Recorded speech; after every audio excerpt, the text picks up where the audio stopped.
Art कभी भी A+B=C ऐसे नहीं होता। एकदम बराबर बोला आपने।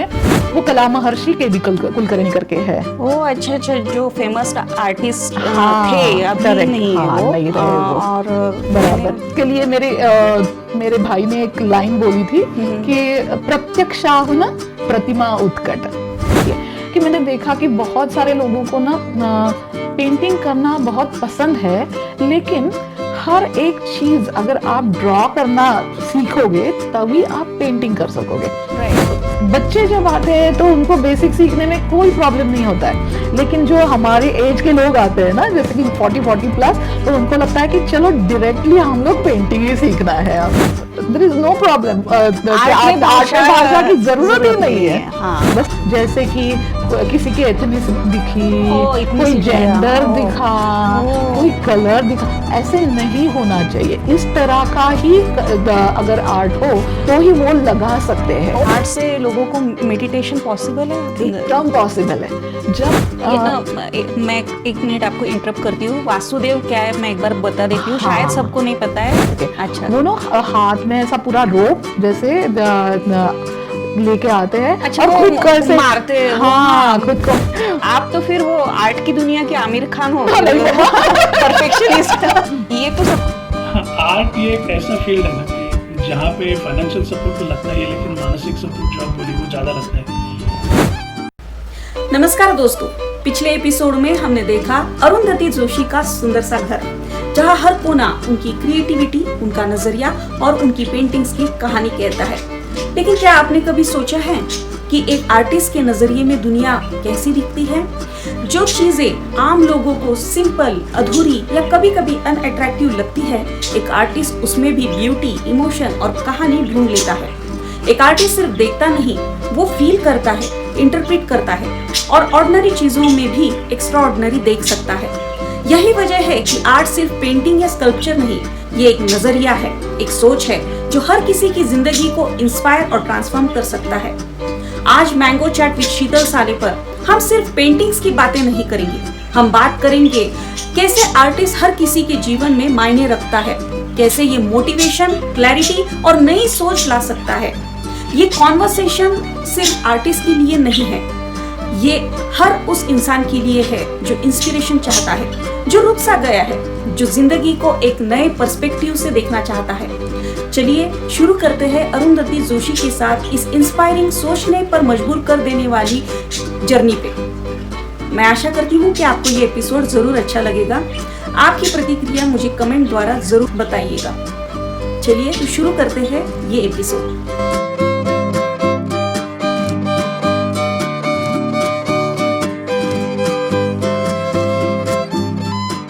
नमस्ते अरुंधति जी, अभी अभी हमने आपकी घर की सैर की और बहुत ही सुंदर है आपका घर। थैंक यू जी। लेकिन उसके पहले मुझे आपका परिचय आपकी जुबानी सुनना पसंद है। ओके, चलो ओके।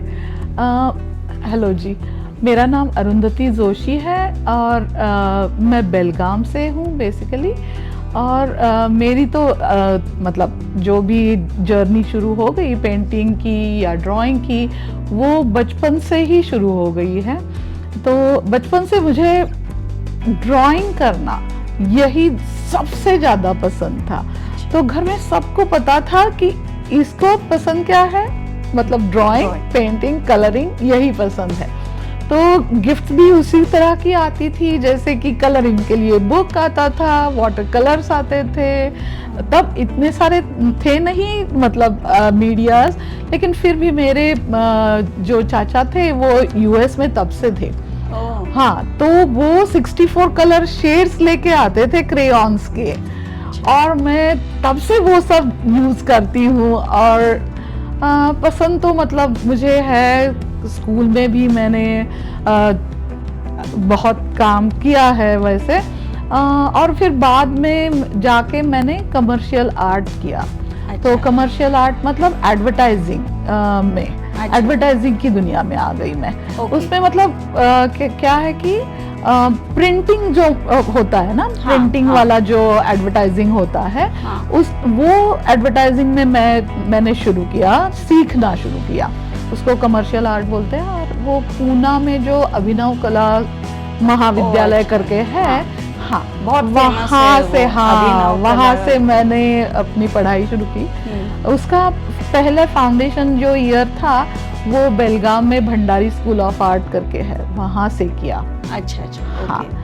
और वहाँ मेरे गुरु थे देसाई सर करके, और हमारे प्रिंसिपल जो थे वो केबी कुलकर्णी करके, वो कला महर्षि केबी कुलकर्णी करके है। ओ अच्छा अच्छा, जो फेमस आर्टिस्ट हाँ, थे, अभी correct, नहीं हाँ, है वो, नहीं रहे वो। और बराबर। यानी उनकी पेंटिंग्स बहुत फेमस बहुत फेमस थी वो, बहुत फेमस भी थे, और सच्ची में बहुत अच्छे कलाकार थे। हाँ। एक व्यक्ति की रूप से भी वो बहुत अच्छे व्यक्ति थे। हाँ अच्छा, तो उनको देख देख के मतलब हम लोग सीख रहे थे, और तो उनकी शिक्षा आपको प्राप्त हुई। करेक्ट। क्योंकि मुझे भी पता है वो नाम केबी कुलकर्णी, उनको महर्षि केबी कुलकर्णी ऐसे करके बुलाते बोलते हैं। करेक्ट। क्योंकि मैंने भी उनकी बहुत सारी पेंटिंग्स देखी है, और मैंने सुना है कि उनकी स्पेशलिटी ह्यूमंस एंड नेचर में ज्यादा है शायद।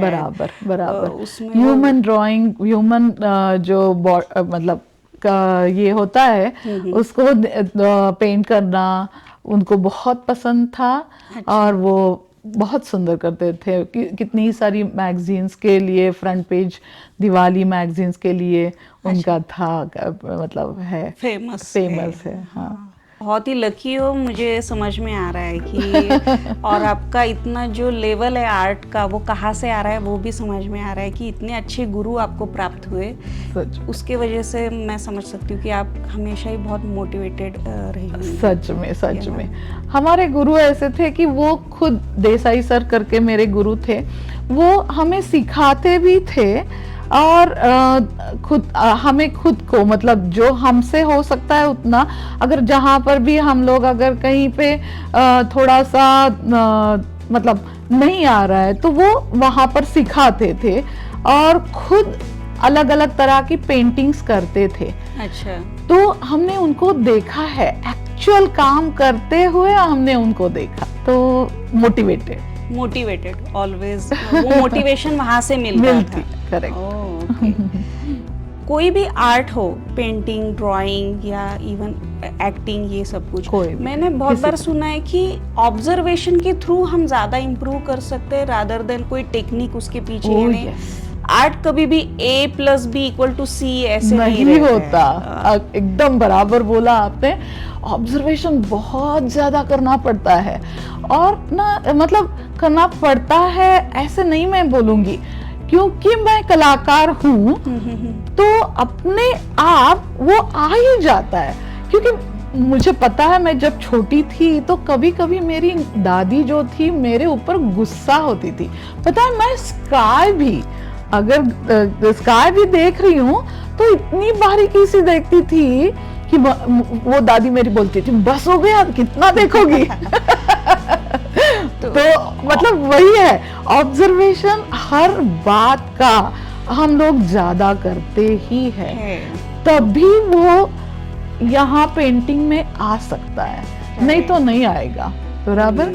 हाँ, तो अभी मैं थोड़ा आगे जाने के बाद मैं बोल दूंगी कि कैसे हम ऑब्जर्व करते हैं और किस तरह डेवलप करते हैं। अभी बताइए कि बताऊंगी। हाँ, फॉर एन एग्जांपल की। हाँ, मैं बस एक पेंटिंग है मेरा, जो मैं जब वैंकूवर में रहती थी तो वहाँ पर मेरे घर के सामने जो ये था, जो नज़ारा था, मैंने उसका ही पेंटिंग बनाया हुआ है। अच्छा। तो अगर थोड़ा सा लेके आए तो चलेगा, वो मैं दिखा सकती हूँ, या फिर आप बाद में दिखा। आप उसका वर्णन कीजिए, मैं उसको कोई बात इन्फ्यूज कर दूंगी। तो ऐसा है कि जो हम अभी एक पेंटिंग है करना है, तो हम लोग एक तस्वीर निकालते हैं। आजकल हमें वो एक है ना कि हम एक तस्वीर निकाल के वो सामने रख सकते हैं। राइट। हाँ, पहले ऐसे था कि सिर्फ सामने देखो और करो, ऐसे था। आजकल हम एक तस्वीर निकालते हैं, पिक्चर निकाल के वो रख लेते हैं सामने, मोबाइल से क्लिक करके सामने रख देते हैं। बराबर।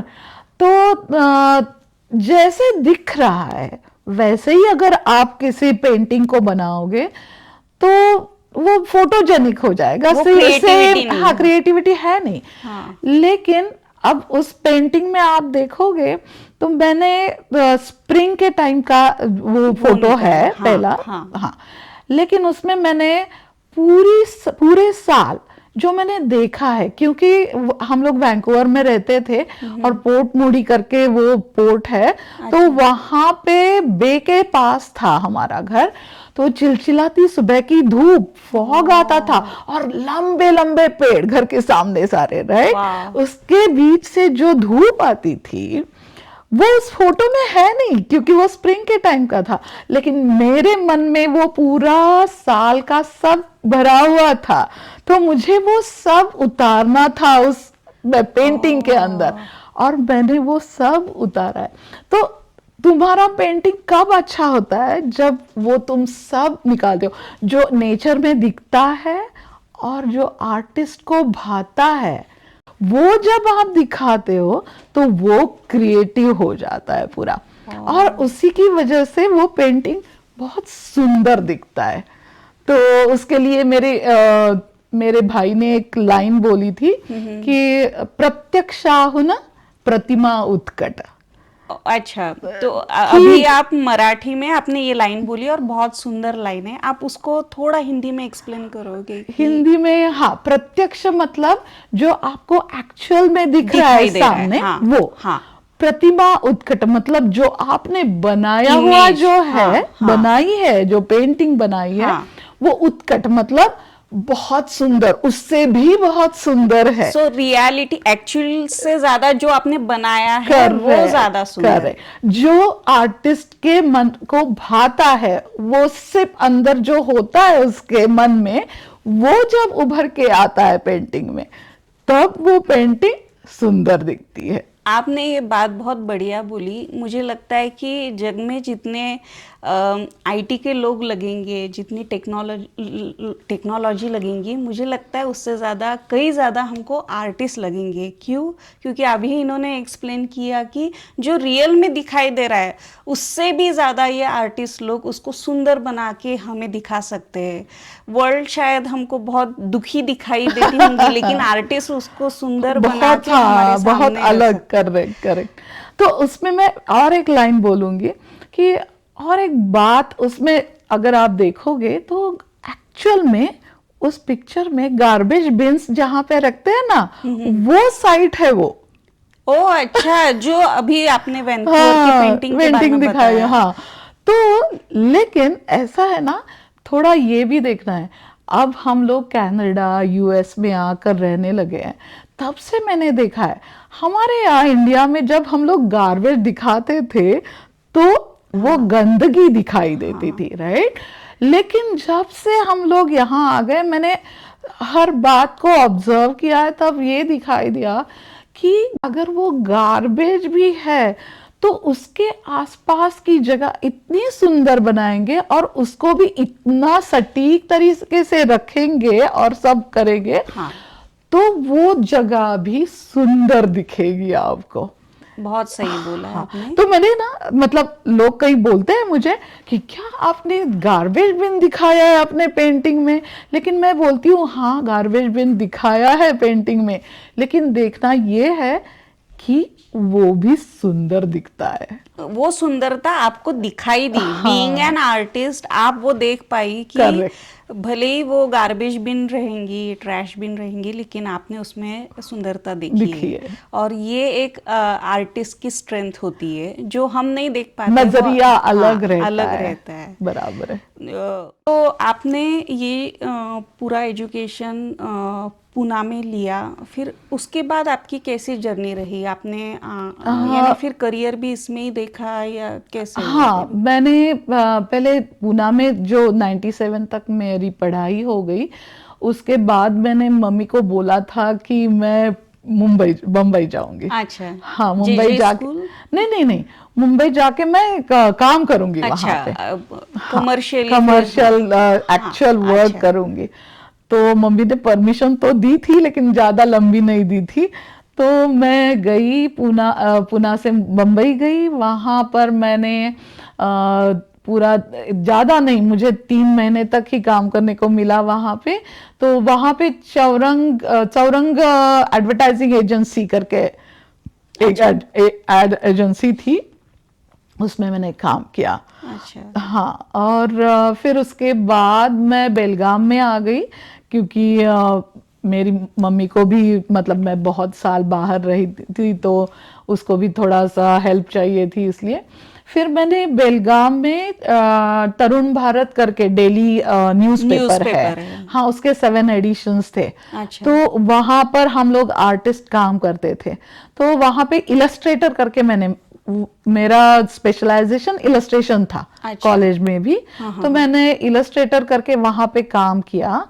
तो वहाँ जो पुरवनी बोलते हैं, मतलब एक्स्ट्रा जो सप्लीमेंट्स निकलती है ना, हाँ, वो उसमें मतलब स्टोरीज रहती थी, कुछ लेख रहते थे। अच्छा। तो उसके ऊपर हम लोग इलस्ट्रेशन जो रहता है ना, उसके लिए वो हम लोग करते थे।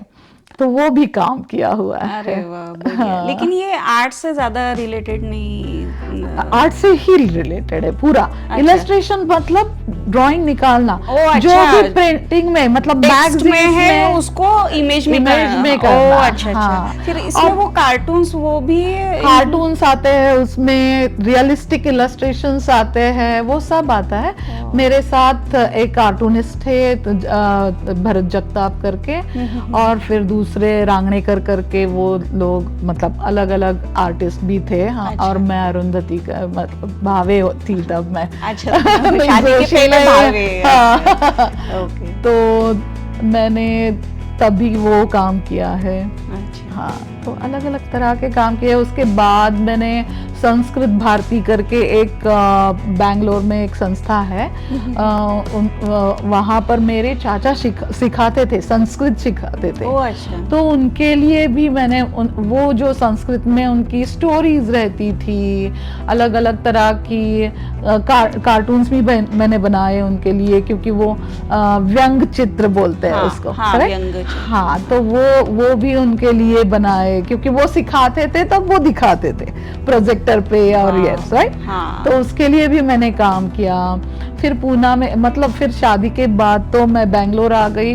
उसके बाद थोड़े दिन के लिए कुछ किया, मतलब आर्ट में नहीं थी मैं, तो थोड़ी बरस एक्चुअली। अच्छा। तो मतलब शादी के बाद थोड़ा होता है ना, कि बाकी सब देखो, शादी एंजॉय कर। अच्छा। फिर उसके बाद मेरी बेटी जब जूनियर केजी में जाने लगी, तब मैंने फिर से शुरू किया। तो मैंने ड्राइंग क्लासेस तब शुरू किए, और पेंटिंग्स शुरू किया उसके बाद। अच्छा। हाँ, तो मेरा जो ये है, मतलब इंस्पिरेशन है पेंटिंग के लिए, वो बॉब रॉस है। ओह, द फेमस बॉब रॉस, जो शायद ऑयल पेंटिंग ज्यादा करते हैं। ऑयल पेंटिंग में थे वो। तो मैं जब कहाँ न्यूयॉर्क आई थी। अच्छा। हाँ, मेरी बेटी एकदम छोटी थी तब, हम लोग न्यूयॉर्क आए थे, और तब मैं बहुत सारा बॉब रॉस के पेंटिंग देखती थी। तो तब मैंने उसके बाद, लेकिन ये पेंटिंग्स तब यानी आप एग्जीबिशन में देखती, क्योंकि तब तो यूट्यूब नहीं, वो टीवी पर शो आते थे। अच्छा। हाँ, शायद उसके वजह से वो बहुत फेमस हो गए थे आफ्टर दैट शो। करेक्ट।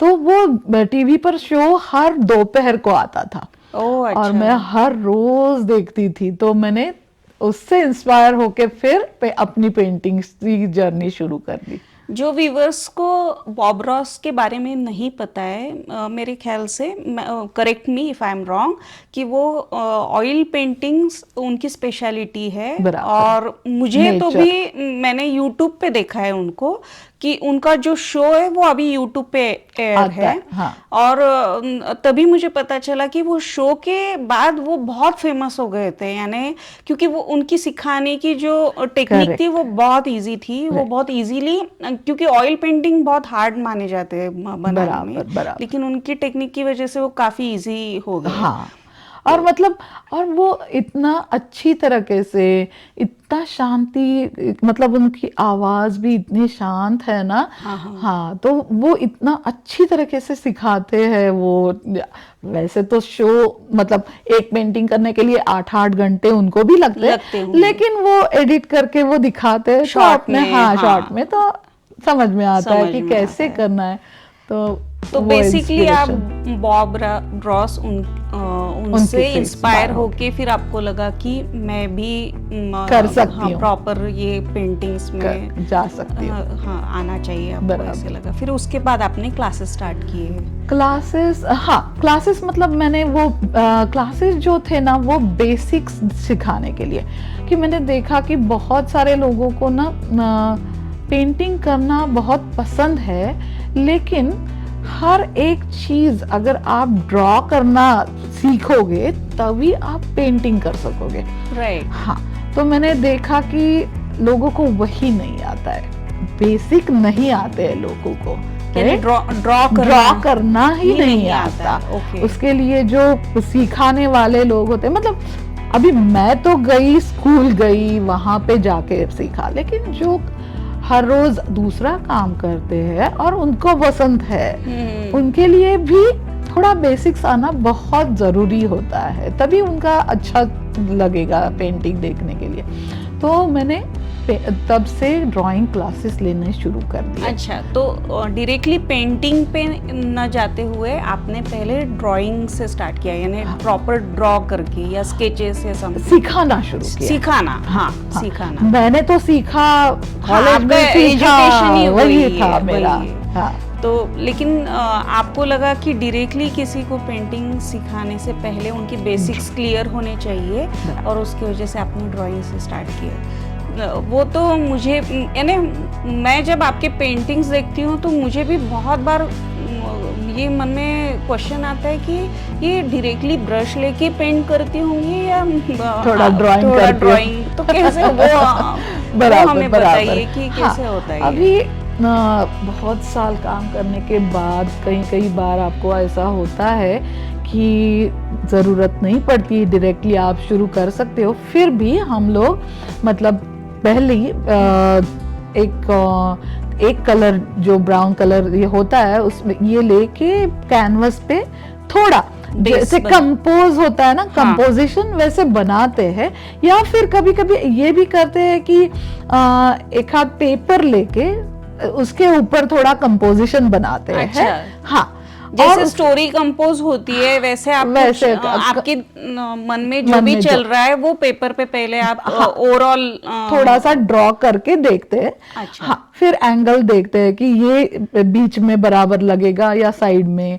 थोड़े होता है ना कि कंपोजिशन के कुछ नियम होते हैं, वो भी देखने पड़ते हैं। अच्छा। कि उसके हिसाब से बराबर बैठा है या नहीं बैठा है। हाँ, वो सब देखने के बाद वो सामने बस जो रफ लिया हुआ होता है सामने रखते हैं, और उसके बाद मेन कैनवस के ऊपर डायरेक्टली कर सकते हैं ब्रश के साथ। अच्छा, हाँ, ओके। हाँ। या फिर कभी कभी अगर आपको लगे कि जैसे कि पोर्ट्रेट बनाते समय आप मतलब you should not be wrong, right. तो तब ऐसा होता है कि कभी कभार मैं उतना ही बड़ा दूसरा पेपर लेती हूँ, उसके ऊपर मैं पेंसिल से बराबर ड्रॉ करती हूँ, और फिर कैनवस के पीछे वो लगा के फिर उसके ऊपर मैं पेंटिंग मतलब शुरू कर देती हूँ थोड़ा। अच्छा। ड्रॉ करके आप इस पेंटिंग में देख सकते हो कि मैंने पहले एक कलर से पूरा उसका आउटलाइन ड्रॉ करके ली है। अच्छा। शेड एंड लाइट उसके ऊपर जो है वो करके रखे हैं। उसके बाद अच्छा, उसके बाद फिर शुरू कर देते हैं। हाँ, हाँ। और फिर पेंटिंग्स में फिर आपकी स्पेशलिटी क्या है? कौन से कलर्स आप यूज करते हो? हाँ, मेरी स्पेशलिटी पहले तो मैं करती थी ऑयल पेंट पेंटिंग, लेकिन आजकल मैं एक्रिलिक में ही ज्यादा पसंद करती हूँ। कोई स्पेसिफिक रीजन? रीजन ऐसे नहीं है, थोड़ा सा ये हो गया था कि यूएस में आने के बाद ना सब जगह पे अपना जो मैट होता है ना, मतलब गालीचा इसको अपन, हाँ, कारपेट जो होता है ना, तो वो सब जगह पे रहता था कारपेट।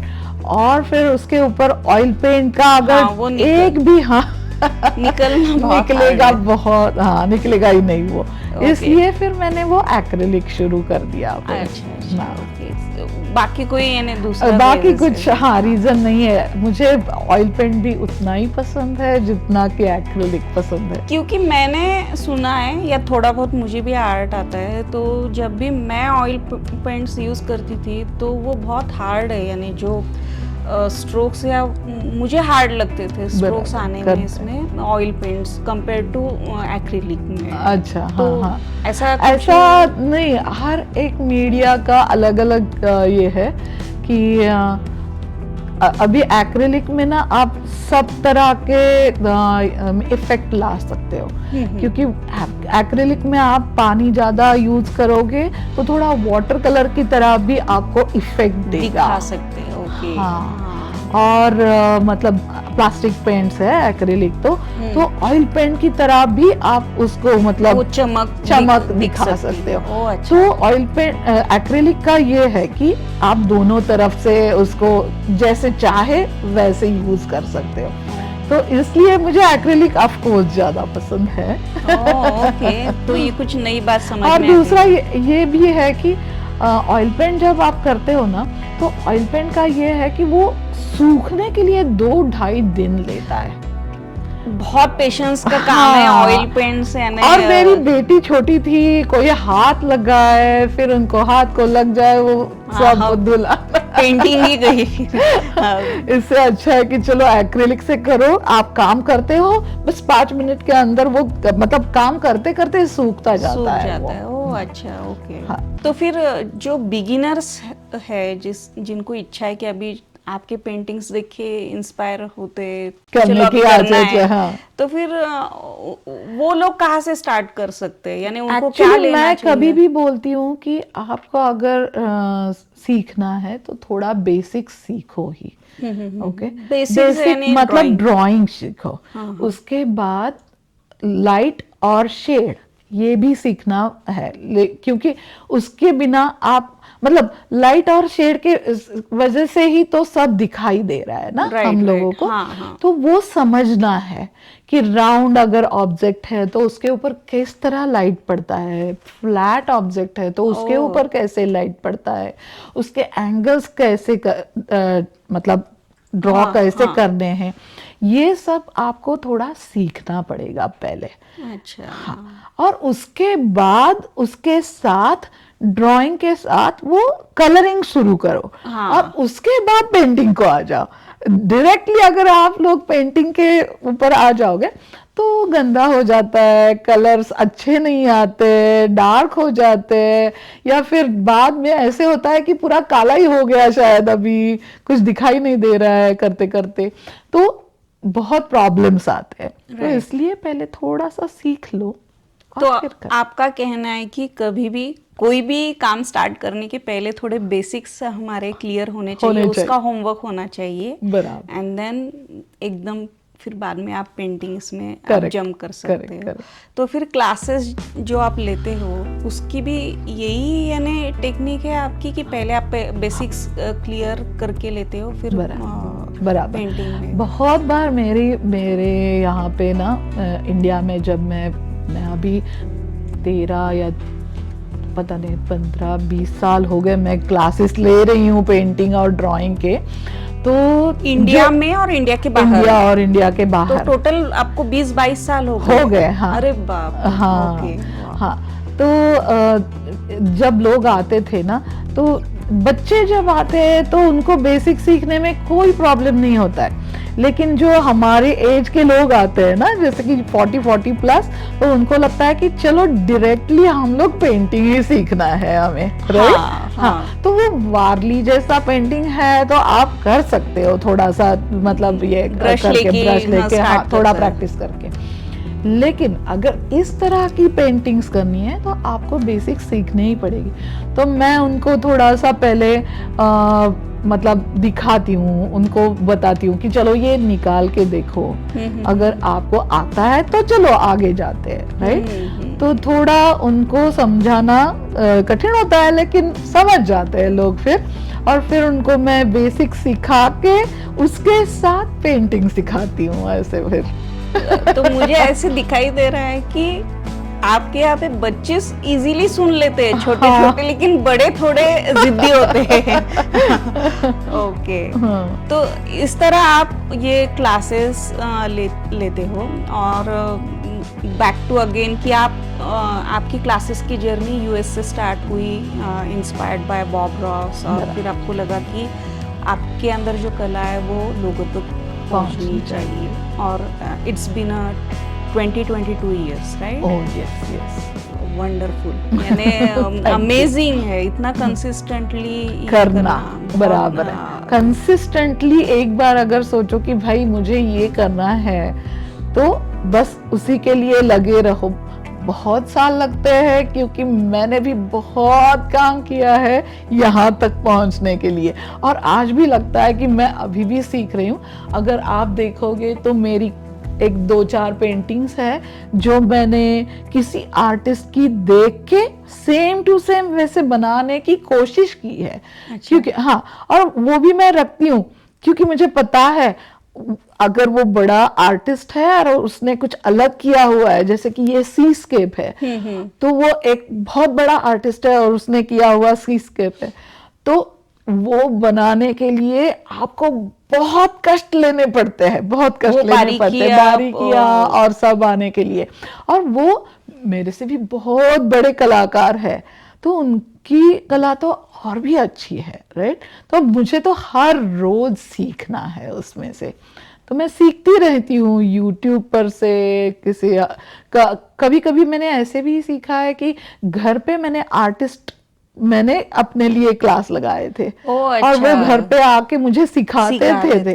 हाँ। ओके। और फिर मैं तो उनकी कोई स्पेशलिटी थी जिनको आपने, मैं बोलूंगी ये कुछ एडवांस आप सीखने के लिए? अभी तो मुझे याद नहीं है उनके, लेकिन जैसे कि एक मैं तब पेंटिंग करती थी तो सिंपल सा था मेरा कि भाई जो दिख रहा है वैसे के वैसे बनाने का सोचो, मतलब, और ट्राई करती थी मैं।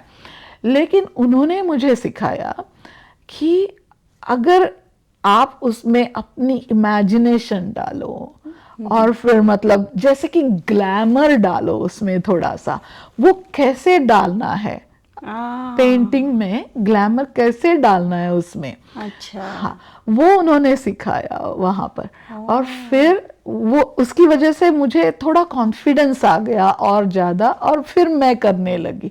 तो मैंने खुद भी सीखा है, कई लोगों से पर्सनली जाके भी सीखा है, और फिर ऐसी यूट्यूब और इसके ऊपर भी सीखा। अभी तो यूट्यूब सबका ही गुरु हो गया है। बात सही है। और फिर मतलब कितनी जगह के फ्रेंच आर्टिस्ट, पोर्तुगीज आर्टिस्ट, बहुत जगह के आर्टिस्ट होते हैं। आपको थोड़ी सी भी ऐसा नहीं लगेगा कि अरे इसकी भाषा अलग है और ये मैं कैसे समझ सकता हूँ, नहीं लगेगा, क्योंकि आपको तो बस देखना है वो कैसे करते हैं, राइट। हाँ। तो भाषा, देयर इज नो प्रॉब्लम, भाषा की जरूरत ही नहीं है। हाँ। बस आप देखते रहो और समझते रहो उसको, ग्रहण करते रहो वो क्या कर रहे हैं, कैसे कर रहे हैं करके। मुझे शायद मैं ये सवाल पूछते हुए बहुत फनी लगूंगी, मेरा नॉलेज उतना नहीं होगा शायद, लेकिन मैंने एग्जीबिशंस में देखा है कि जो मॉडर्न आर्ट पेंटिंग्स लगे वाले रहते, दिखते तो सिंपल है, कोई सिंपल गोल निकालता है, उसमें कुछ कलर्स रहते हैं या कुछ अलग ही शेप्स के पेंटिंग्स रहते हैं जो कुछ समझ में ही नहीं आते, लेकिन उनकी मैंने कीमत देखी है कि बहुत ज़्यादा, यानी वो लेने के लिए हमें सच में बहुत अमीर होना पड़ेगा तभी हम ले पाएंगे। तो ऐसा क्या रहता है, यानी मुझे देखने के बाद लगता है ये तो मैं भी कर सकती हूँ, ऐसे गोल गोल निकाला है बस, उसमें क्या है। तो वो यानी आप उसके बारे में कुछ बता सकती है? क्यों उसमें? बहुत ज़्यादा नहीं, लेकिन थोड़ा सा बता सकती हूँ कि मैंने भी एक बार कोशिश की है। वैसे मुझे मॉडर्न आर्ट बहुत पसंद नहीं है, मैं थोड़ी रियलिस्टिक काम करने की तरफ की हूँ। और मैंने, लेकिन फिर होता है ना कि चलो अगर वो उस तरह की पेंटिंग बिकती है तो देखते हैं कि क्या चाहिए। तो उसमें मैंने देखा है कि जैसे कि होटल्स में और उसमें जब वो पेंटिंग्स लगाते हैं तो उनका कहना ये रहता है कि उस कला में कुछ भी ऐसा दिखना ही नहीं चाहिए, जैसे कि किसी की एथनिसिटी दिखी, कोई जेंडर दिखा, कोई कलर दिखा, ऐसे नहीं होना चाहिए। इस तरह का ही अगर आर्ट हो तो ही वो लगा सकते हैं। अच्छा। जो कि कॉमन कोई भी, क्योंकि देखो अगर आप होटल में जाओ, मतलब मोटल्स में जाते हो आप बड़े, तो वहाँ पे हर एक तरह के लोग आते हैं। तो वो थोड़ा सा क्या होता है कि अरे हाँ मेरी एथनिसिटी का लगाया, ये नहीं लगाया, ये नहीं, हाँ हो गया। अच्छा। इस तरह के कॉम्प्लिकेशंस होते हैं, इसलिए वो बोलते हैं कि वो पूरा न्यूट्रल रहना है, करेक्ट, न्यूट्रल रहना है करके। तो इसलिए वो उस तरह के आर्ट रहते हैं। इससे ज्यादा मैं भी ज्यादा उसके बारे में मैं गई नहीं हूँ उसमें डीप ज्यादा। लेकिन कई बार ऐसा भी होता है, कुछ आर्टिस्ट का कहना होता है कि जो उनके मन को भाया वो उन्होंने किया हुआ है। और हर एक व्यक्ति जो उस आर्ट की तरफ देख रहा है वो अपने अपने हिसाब से उसका मतलब निकाल सकता है। ये भी उनका कहना होता है कई बार। तो जो मॉडर्न करते हैं उनका, अभी मैं इलस्ट्रेटिव करती हूँ तो, और मेरा ऐसा है कि रियलिस्टिक होता है। तो जो भी मुझे दिखाना है मैं दिखा रही हूँ वहां पे, राइट? जो है वो आपको समझ में आ रहा है। आप अलग उसका मीनिंग नहीं निकाल सकते हो। जो भी मुझे दिखाना है वो।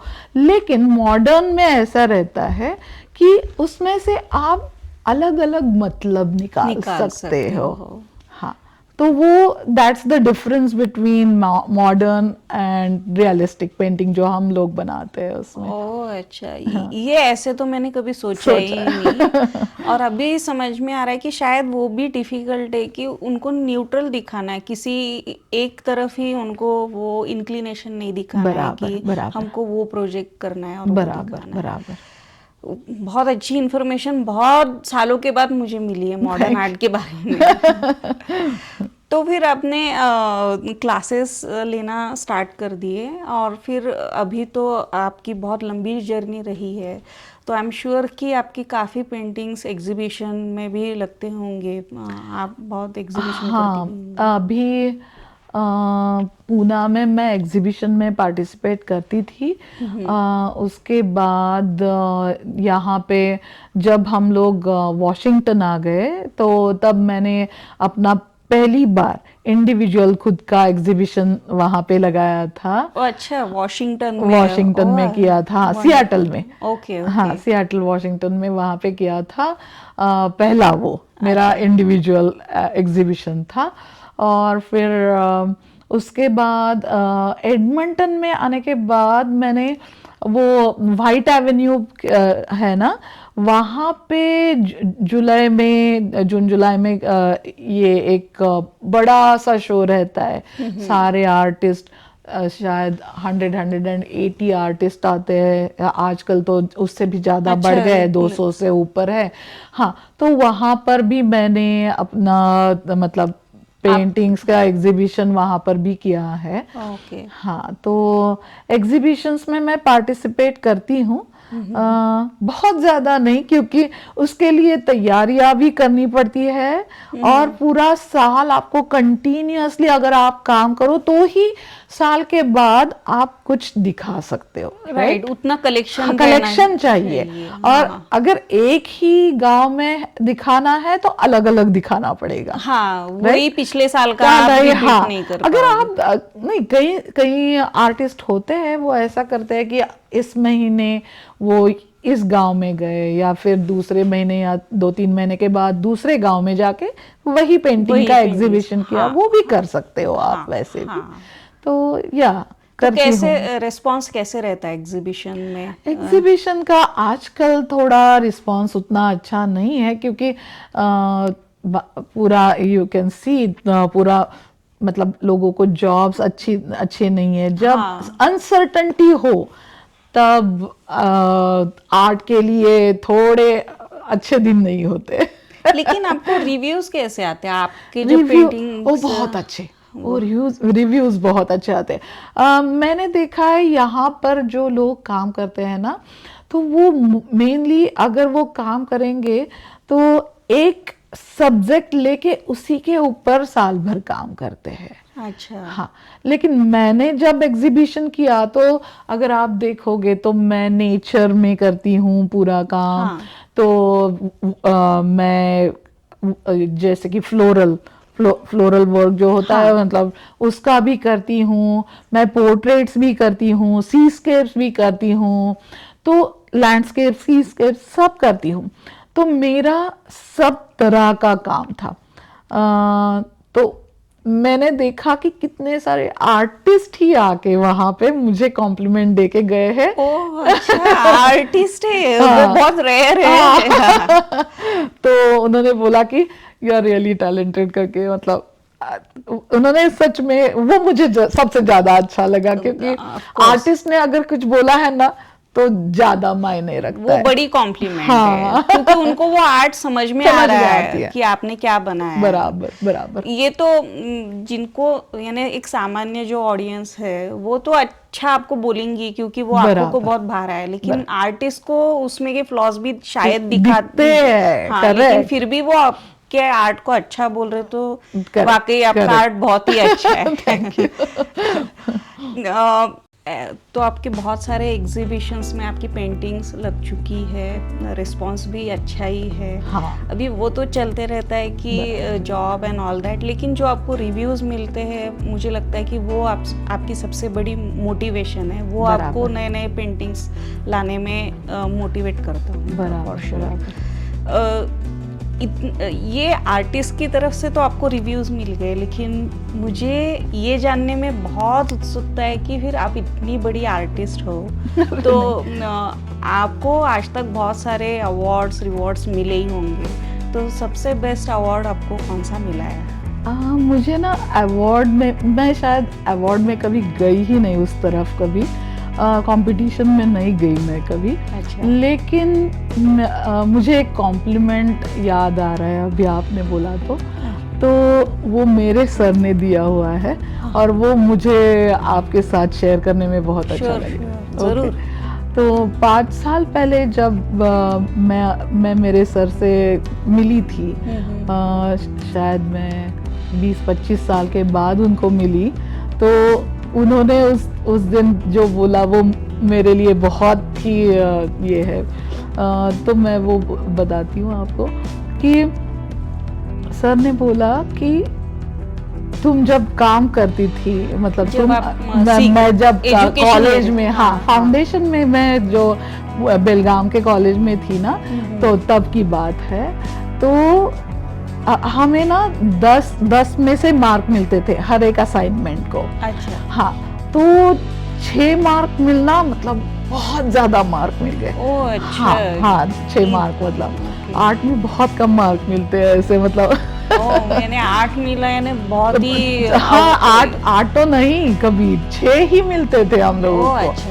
हाँ, तो मैं कभी मैं और मेरी एक फ्रेंड थी, हम दोनों बोलते थे सर प्लीज 6.5 तो दे दो, मतलब 6 नहीं 6.5 तो कर दो, इतनी मेहनत लिए तो ओके। तो सर बोलते थे अगर यही असाइनमेंट आप फिर से करोगे तो मैं जरूर आपको 6.5 मार्क दूंगा। तो हम दोनों फिर से वो असाइनमेंट करते थे सिर्फ आधे मार्क के लिए। अरे बाप रे। असाइनमेंट है ना, आपको वो जो भी क्या असाइनमेंट मतलब कैसे होता है ना, फाउंडेशन ईयर में ना अलग अलग सब्जेक्ट्स रहते हैं, नेचर, ऑब्जेक्ट, 2D 3D करके, ओके। तो जब नेचर होता है तब आपके सामने कुछ फल रखेंगे या फूल रखेंगे, ऐसे मतलब सब्जी Nature रखेंगे related, हाँ। नेचर में से, राइट। अच्छा। या फिर ऑब्जेक्ट में, जैसे कि आपके सामने कुछ मतलब जो बनाई बनाई हाँ, ऑब्जेक्ट जो हाँ। होती है वो रखेंगे, हाँ। और फिर उसको देख के आपको सेम टू सेम बनाना वो होता है, पेंटिंग बनानी होती है। तो काफी मेहनत, वो आधे मार्क के लिए बहुत 6-7 घंटे का काम फिर से वापस करते थे हम अरे लोग, बाप रे। बस उसी के लिए। अरे वाह। तो मेरे सर बोल रहे थे कि उस तरह के स्टूडेंट जो कि बहुत एंथू हो, फिर से कुछ भी करने के लिए तैयार हो, उस तरह के स्टूडेंट्स आजकल मिलना भी मुश्किल है। तो हाँ, अभी ये जिंजी का जमाना है, क्विक वाला है, उतने पेशेंस नहीं रहे लोगों में। लेकिन आप तो, मुझे लगता है आपको यही मैसेज लोगों तक देनी हाँ। तो मुझे लगता है ये सबसे अच्छा कॉम्प्लीमेंट है मेरे लिए कि आज 25 साल हो गए, लेकिन मेरा एक उदाहरण करके सर सबको अगर बोल रहे हैं 25 साल से, तो कि किस तरह मेहनत करनी है, एक रिजल्ट नहीं, मेहनत वापस करो, प्रैक्टिस करो, वो बहुत जरूरी है किसी भी तरह की आर्ट के लिए। अगर आप प्रैक्टिस करोगे तो ही आप सफल होगे, अगर आप प्रैक्टिस नहीं करोगे तो आपको समझ में ही नहीं आएगा कि मैं ये इस तरह का करूं तो हाँ तो ये अच्छा लगता है, या फिर इस तरह करूं तो वो उतना अच्छा नहीं लगता है। ये जब आप प्रैक्टिस करते जाओगे तभी समझ में आएगा, नहीं तो नहीं समझ में आएगा। छोटे छोटे उसके जो नुआंसेस रहते हैं उसमें आप इम्प्रूवमेंट कर पाओगे जितना आप करते जाओगे, बराबर। तो आपको बारीकियां उसमें की समझ में आती है। तो बराबर। वंडरफुल, यानी आधे मार्क के लिए आपने जो ये किया। तो अभी मैं थोड़ा आपको ये पूछना चाहूँगी कि इतनी बड़ी जर्नी आपकी, इतने सारे पेंटिंग्स आपने निकाले हैं, इससे आपको क्या यानी प्राप्ति होती है? आपको सुकून है, मेडिटेशन लेवल में, करेक्ट। तो आपका कहना है कि आर्ट से लोगों को मेडिटेशन पॉसिबल है? एकदम पॉसिबल है। जब आप आर्ट करते हो तो अब आप खुद को भूल जाते हो, खाना पीना कुछ याद नहीं रहता आपको, और मेडिटेशन वही तो है। और क्या होता है मेडिटेशन में, राइट? मेडिटेशन मतलब ये नहीं है कि आप ऐसे बैठे रहो और फिर ध्यान लगाओ, नहीं, आर्ट में भी आपको मेडिटेट हो सकते हो आप, उसमें भी मेडिटेशन हो सकता है। और ये जब आप करोगे तभी आपको समझ में आएगा कि आपको कितना सुकून मिलता है, कितनी शांति मिलती है और कितना आनंद आता है। जब आपको एक छोटा सा भी, अगर आप एक स्टेप अहेड जाओगे तो भी आपको बहुत सुकून मिलेगा, बहुत आनंद मिलेगा आपको। बहुत बढ़िया, ये बहुत बड़ी बात बोली आपने, क्योंकि अभी बहुत लोग मुझे दिखते हैं, स्पेशली यंग जनरेशन, जो डिप्रेशन के शिकार है। पता नहीं, ये वर्ड ही नया नया आया है और हर एक के मुंह से हम सुनते हैं कि डिप्रेस्ड है। तो मुझे लगता है कि उसमें आर्ट का जो रोल है वो बहुत इम्पोर्टेंट है, सच में। शायद आप इतनी हंसती खेलती दिखाई देती है, उसका भी रीजन वही होगा कि आप ज्यादा आर्ट में बराबर आपका टाइम भी बहुत अच्छा यूटिलाइज होता है उसमें, ना कि हम इधर उधर की बातें लेके आपके पास टाइम ही नहीं मिलता है। आपका अपना काम करो, उसके बाद लग जाओ अपने आर्ट के इसमें। तो फिर आपको इधर उधर जाने के लिए, काम की बातें करने के लिए टाइम मिलेगा ही नहीं फिर आपको, राइट। और आनंद भी मिलेगा, ऑफ कोर्स। मैं थोड़ा अभी लास्ट पार्ट में आ रही हूँ। तो आपके कोई पेंटिंग्स मैंने देखे कि उसमें कल्चर भी छिपा है। अरे हाँ। तो आपको क्या लगता है कि आर्ट हेल्प करता है हमारा जो इतना अच्छा कल्चर है? यानी दुनिया में बहुत अच्छे कल्चर्स है, लेकिन हमारा जो इतना अपने आप को, खुद को गर्व होता है, राइट? हाँ। अपना कल्चर दिखाने में बहुत गर्व होता है, राइट? और मैंने देखा कि जब मैं इंडिया में थी तब मैंने अपने इस कल्चर दिखाने के लिए ऐसे कभी ज़्यादा पेंटिंग नहीं किया था, ड्राइंग पेंटिंग। लेकिन जब से मैं बाहर आ गई हूँ वहाँ से, तो शायद मैं मिस करती हूँ अपने कल्चर को, पता नहीं, लेकिन फिर याद आता है। और फिर मैंने अपनी जब भी मैं पेंटिंग करती हूँ ना, तो बोलते हैं ना जैसे कि आज मुझे इस तरह की पेंटिंग करने का बुखार चढ़ गया तो उस तरह होता है कि मैंने एक बार एक थीम ऐसी ली है कि जब बचपन में मैंने जो देखा है कि हमारे घर के सामने लोग ना भालू लेके, फिर सांप लेके, बंदर लेके, हाथी लेके ऐसे आते थे, राइट? तो वो जो अलग तरह की सर्कस रहती थी हमारे घर के सामने आती थी, राइट?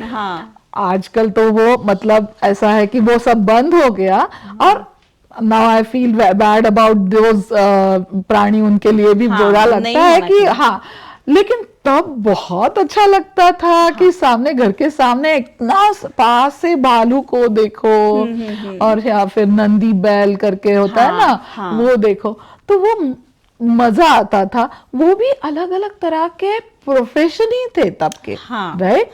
वो क्या बेगर्स नहीं थे, वो प्रोफेशन थे उस तरह के।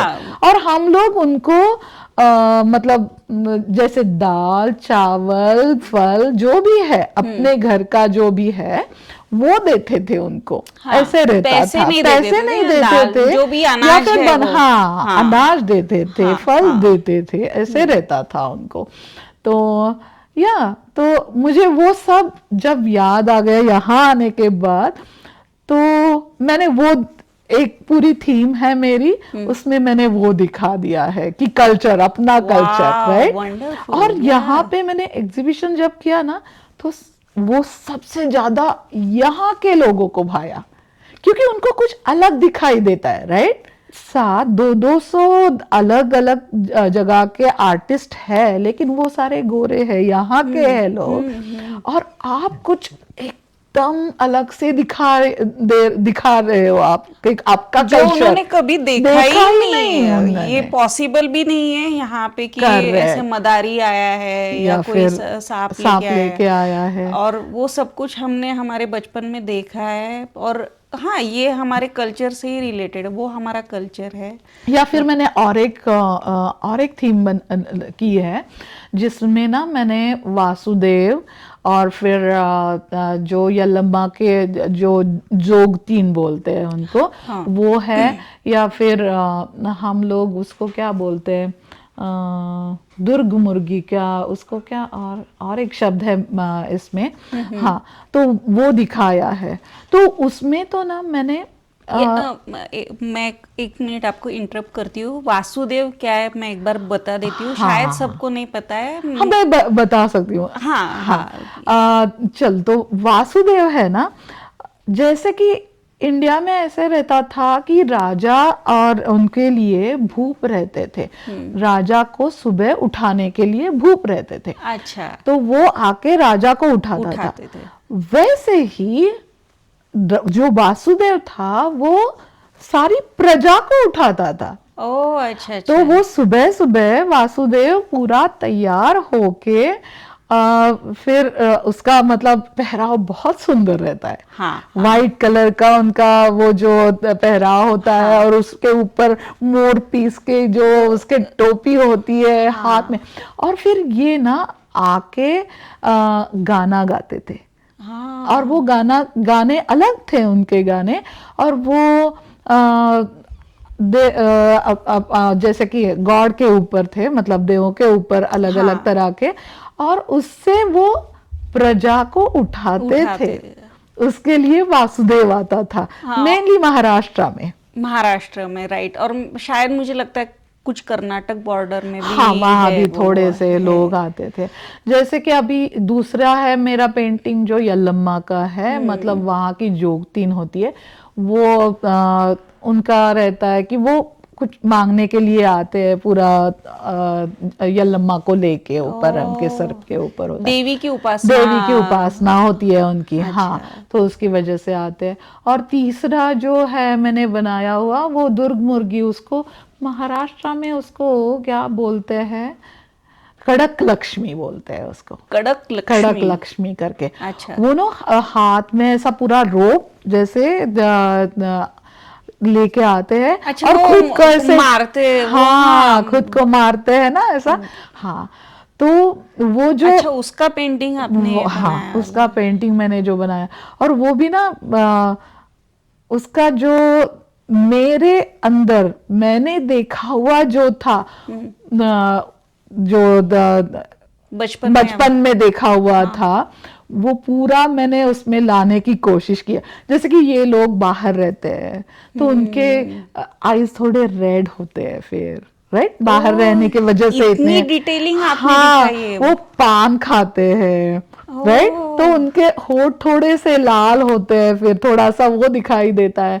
फिर वो कभी कभी बच्चों को थोड़ा सा, मतलब कड़क लक्ष्मी है ना वो, तो थोड़ा मतलब उनके आंखें बड़े करके देखते हैं तो हमें बहुत डर लगता था। तो वो भी मैंने उतारा है उसमें। अरे आप तो फिर वो आर्ट की दुनिया की आमिर खान हो, परफेक्शनिस्ट।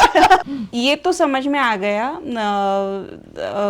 आप फिर क्लासेस लेते हो, तो यहाँ जहाँ हम रहते हैं एडमिंटन में, तो यहाँ पे भी आपके क्लासेस चलते हैं, राइट? हाँ, क्लासेस चलते हैं, आजकल ऑनलाइन क्लासेस चलते हैं। तो मतलब लोगों को आने में और जाने में दिक्कत होती है, दूर रहते हैं यहाँ पे, और फिर मतलब weather- इंडिया के जैसा ऐसा नहीं होता है कि लोग आसपास रहते हो, बहुत दूर दूर रहते हैं। तो और वेदर भी है यहाँ का, तो ऑनलाइन क्लासेस लेती हूँ मैं यहाँ पे। अच्छा। हाँ, और वो आपका इंस्टाग्राम हैंडल मुझे पता है, मैं डिस्क्रिप्शन में डाल दूंगी। हाँ। अगर कोई दुनिया भर में से कोई भी इंटरेस्टेड है तो आप ज़रूर इनको पर्सनल मैसेज DM ज़रूर कर देना। हाँ। बहुत अच्छी टीचर भी है। ये तो सब कुछ हो गया, लेकिन ये पूरा क्रेडिट मैं आपको अकेले नहीं लेने दूंगी। मुझे नहीं, पता नहीं, है बिल्कुल नहीं लूंगी मैं अपना क्रेडिट, क्योंकि एक आर्टिस्ट के लिए ऐसा होता है कि हर वक्त पैसे नहीं मिलेंगे, राइट। तो कोई सपोर्ट आपको अगर पूरा थ्रू आउट है तो ही आप कर सकते हो ये सब। क्योंकि अगर मैं कमर्शियल में थी, जब कमर्शियल में थी तो मेरी मतलब सैलरी आती थी, राइट, क्योंकि आप बाहर जा रहे हो, काम कर रहे हो। लेकिन जब आप पेंटिंग्स करते हो, घर पे रहते हो, तब आपको बहुत बड़ा तगड़ा सपोर्ट चाहिए। और मैं उसका क्रेडिट पूरा अपने पति विनीत जोशी को दूंगी। तो फिर आ जाओ, विनीत जी को ही हम बुला लेते हाँ। हैं। आप हेलो, नमस्ते विनीत जी, कैसे आप? बस बढ़िया, आप कैसी हो? मैं तो एकदम सुपर हूँ, इनसे बातें करके बहुत इंस्पिरेशन में अभी मैं नाई धोई हूँ अभी तो। इनकी जर्नी तो मुझे समझ में आ गई, और मुझे पता है कि आप खुद तो आर्ट में ज़्यादा है नहीं, मुझे नहीं पता है आपको। नहीं, बिल्कुल नहीं, आर्ट का और मेरा कोई संबंध नहीं है। लेकिन उनका कहना है कि आप बड़े बहुत सपोर्टर हो, उनके आर्ट को आप बहुत सपोर्ट करते हो। तो उन्होंने सिर्फ एक ही बोला है कि फाइनेंशियली सपोर्ट की ज़रूरत है तो आप वो बिग सपोर्टर हो। लेकिन मुझे पता है कि इतना ही नहीं रहता है, फाइनेंस रिलेटेड नहीं, तो एक मानसिक लेवल पे भी हर तरफ से हमको सपोर्ट की ज़रूरत है, तब आर्ट सस्टेन होता है। तो आपका क्या रोल है उसमें? हाँ, आर्ट ये एक ऐसा फील्ड है ना कि जहाँ पे फाइनेंशियल सपोर्ट तो लगता ही है, लेकिन मानसिक सपोर्ट जो आप बोली वो ज़्यादा लगता है। क्योंकि जैसे अरुंधति जी ने पहले बताया, पेंटिंग निकालो बेचो, ऐसे नहीं होता है, वो कोई सब्जी नहीं है। हाँ। हर एक को समझ में आने वाली चीज़ नहीं है। मतलब मैं इनके साथ 25 साल हो गए, अभी भी मेरे को समझता नहीं है। लेकिन वो हर एक को समझने वाली चीज़ नहीं है। तो ऐसे आप मार्केट में गए, बेच दिया, पैसा कमाया, ऐसे नहीं होता है।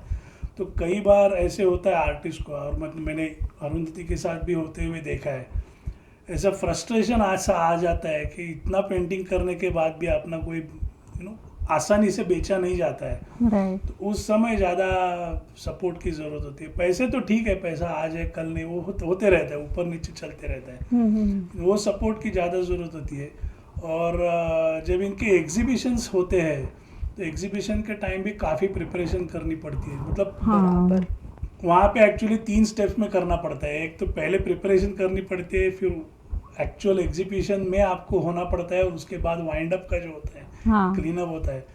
तो कोशिश करता हूँ मैं, क्योंकि मैंने जैसे बोला कि आर्ट का और मेरा कोई संबंध नहीं है, लेकिन कला की जो दृष्टि होती है वो मुझे इसने दी है। ओह, ओके।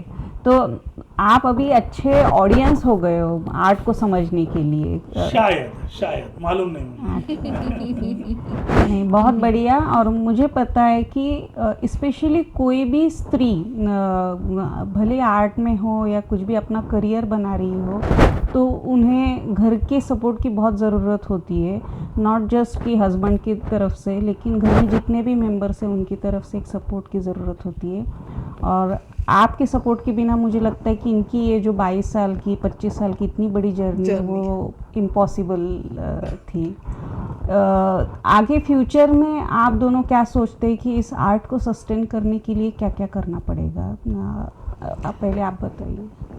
शायद मुझे लगता है कि आजकल की जनरेशन जहाँ पर देखती है, जैसे कि इंस्टाग्राम है, मतलब या फिर फेसबुक है। हमारे जनरेशन के लोग जो होते हैं वो फेसबुक पे रहते हैं, या फिर जो नए जनरेशन के लोग हैं इंस्टाग्राम। तो वहाँ पे शायद हम लोगों को ज़्यादा अपना प्रेजेंस दिखाना पड़ेगा थोड़ा, तो ही हम लोग सस्टेन हो सकते हैं मतलब। और आजकल बहुत सारी ऐप्स भी है जहाँ पर आप अपनी आर्ट को प्रेजेंट कर सकते हो। ऑक्शन नहीं, मतलब हाँ नहीं तो पहले तो ऐसा था कि ऑक्शन या एग्जीबिशन ऐसे ही रहता था। तो आजकल ऑनलाइन बहुत सारे अलग अलग ये पोर्टल्स अवेलेबल है कि जहाँ पे आप वहाँ पे ओके। तो वो है। और मेहनत हाँ, मेहनत वो तो इम्पोर्टेंट है ही, लेकिन फिर टेक्नोलॉजी का भी हम यूज़ करके अभी इतनी टेक्नोलॉजी, जैसे कि आपने अभी हमारी मुलाकात ली है अभी, तो इसी तरह कि जैसे कि ये एडवर्टाइजमेंट है अभी, राइट। हाँ, तो हाँ, ये तो है कि टेक्नोलॉजी का भी, सोशल मीडिया इतना बढ़ गया है। तो मुझे लगता है कि इतनी, मैं भी खुद देख रही हूँ कि इतनी सुंदर पेंटिंग्स है, लेकिन लोग पहले तो उसे ग्रांटेड ले लेते हैं या फिर उसे इग्नोर कर देते हैं। तो ऐसे नहीं होना चाहिए। उसके पीछे की मेहनत या जर्नी लोगों के सामने आनी चाहिए। और यही मैंगो चैट चैनल का प्रयास है। मैं अभी उनको भी थोड़ा बोलने का कला के लिए क्या करना चाहिए ये तो मैं बोल नहीं सकता, मेरा अधिकार नहीं है, मेरा क्षेत्र भी नहीं है। लेकिन जैसे अरुंधति जी ने बताया, hard work has no replacement, right. वो आपको करना ही है। बाकी टेक्नोलॉजी है, आप उसकी मदद ले लो, कोई गलत नहीं है, लेकिन टेक्नोलॉजी के ऊपर डिपेंडेंट मत रहो। Don't expect AI will create some painting for you and you will sell it. It is not going to happen that way. Right. तो बाकी तो अभी सोशल मीडिया काफ़ी है, you can make best use of it. So use technology as just an aid. Right. Just उसको lift करने तक use कीजिए। लेकिन अभी जो AI के थ्रू हम देख रहे हैं कि बहुत सारे वीडियोस भी बना लेते हैं लोग इजीली। जस्ट डिस्क्रिप्शन दे दिया कि वीडियो आ गया उसका, बहुत इमेजेस भी। अभी मोनालिसा की भी एग्जैक्ट पेंटिंग बना लेता है AI। तो शायद वो ठीक नहीं है, क्योंकि आपसे बात करने के बाद मुझे ये समझ में आया कि एक पेंटिंग के पीछे 50-50 घंटे लगते हैं, नॉट अ जोक।